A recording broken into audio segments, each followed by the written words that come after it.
क्या तुमने कभी अपने आप को ही रिजेक्ट कर दिया है? मैं ऐसा ही हूँ, मेरा कुछ नहीं हो सकता, मेरा पास्ट ही रियलिटी है और वही फ्यूचर होगा।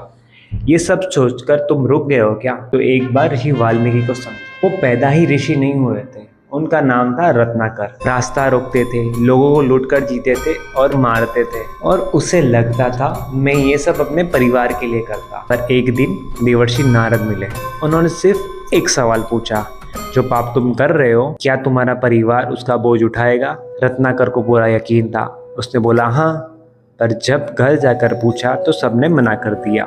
पाप तुमने किया है और सजा भी तुम ही भोगोगे। उस दिन रत्नाकर अकेला नहीं था, पहली बार वो जिम्मेदार था। वही मोमेंट था जहाँ लाइफ बदलती है या आदमी टूटकर वैसे का वैसा रह जाता है। नारद मुनि ने कहा राम नाम जपो। राम बोलना भी मुश्किल था, तो उसने मरा से शुरू किया। मरा मरा मरा, और धीरे धीरे मरा ही राम बन गया।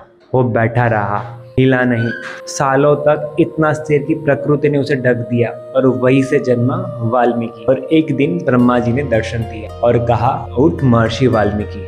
और वही वाल्मीकि जिन्होंने रामायण लिखी। सोचो, एक आदमी जिसकी आइडेंटिटी ही गलत थी, वो अपनी आइडेंटिटी तोड़कर इतना बड़ा बन सकता है, तो तुम क्या नहीं कर सकते?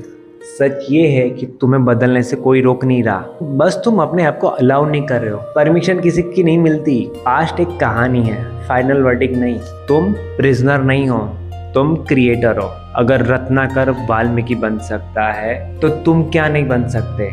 जय सिया राम।